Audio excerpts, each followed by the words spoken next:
Hello. Welcome to the Hard Reset. What just happened?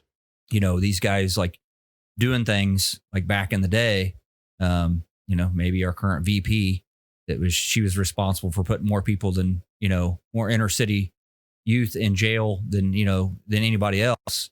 And nobody, and then all the stuff that she said while she was on the campaign trail campaigning for the nominee for the Democratic Party was saying all this stuff about Biden, saying that he was a racist and he was all this or whatever. And then it's hard to find that stuff now.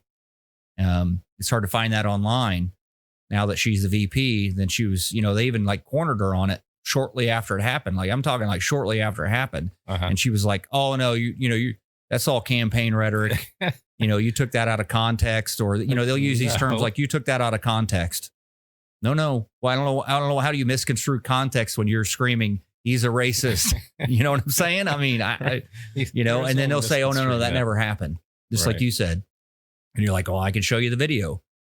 No, that never happened. No. I can show you here in the video, like right now. No, I don't believe it.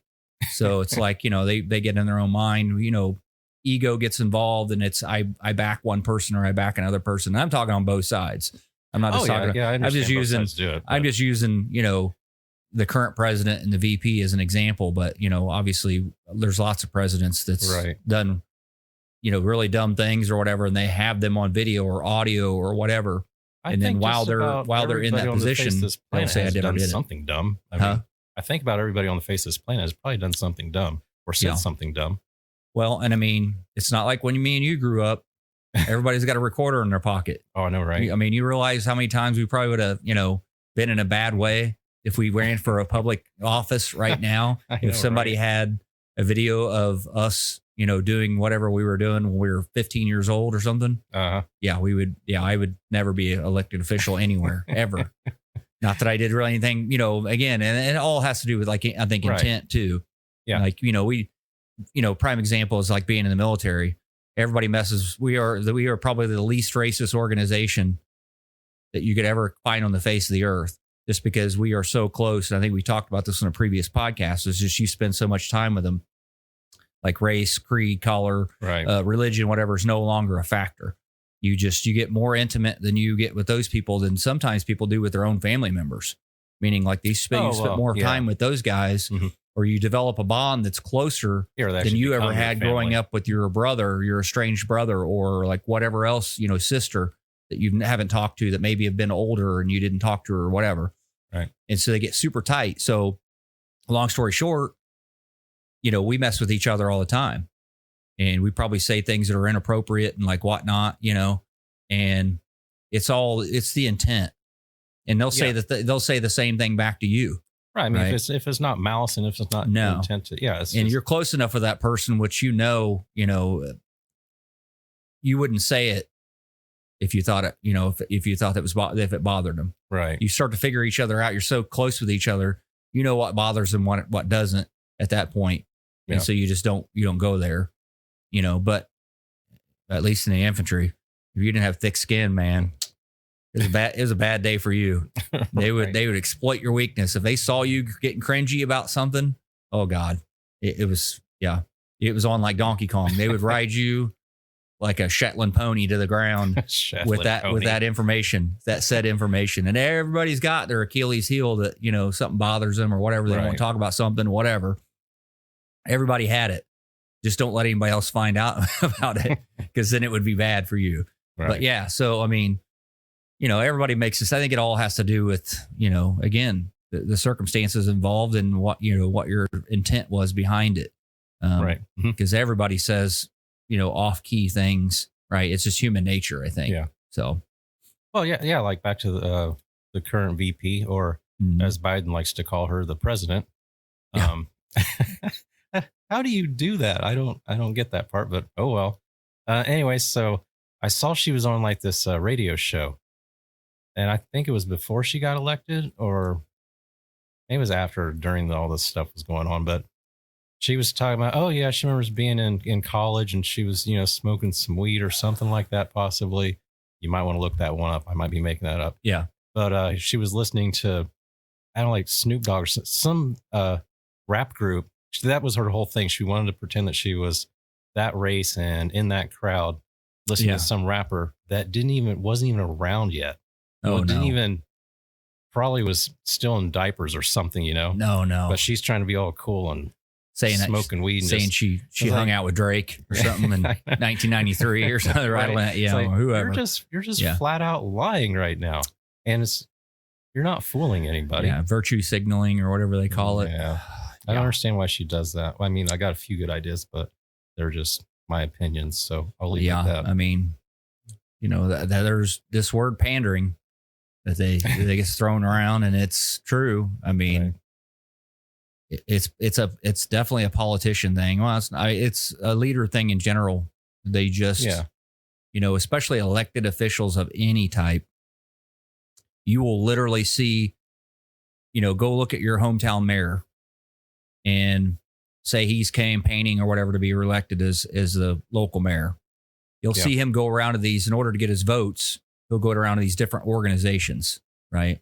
So he'll go down to like some kind of farmers get together, and he'll walk up there with a piece of wheat, hanging out of his mouth, and he'll have a baseball cap.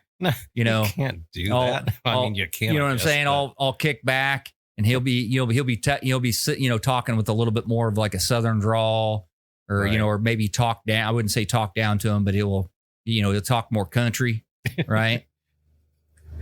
And then you'll see him turn around and they'll go, the next week he's at a local business leaders function, and he'll be wearing a suit, and he'll be talking, straight up and be like, the numbers doesn't look good on this, or, and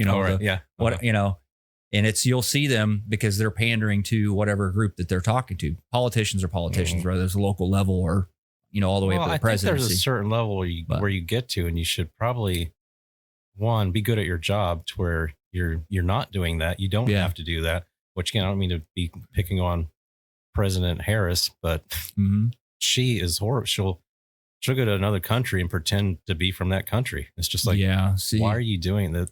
Well, I mean, it's so fake. I would think at the level that they're at, you're talking about like president, vice president of the free world.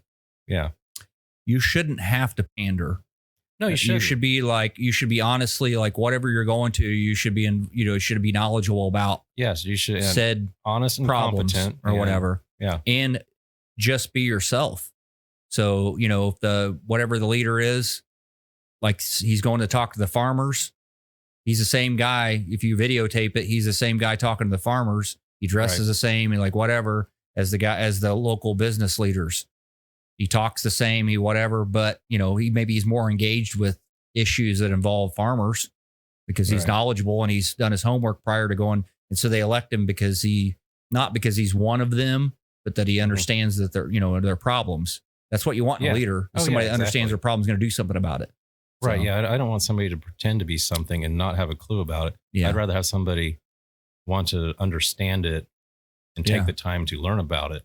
I mean, and then find solutions for the problem, or, it just. Yeah. Well, but I mean, that's like I said, we're getting at like presidential levels, and you'll see those guys pander with different organizations they go talk to.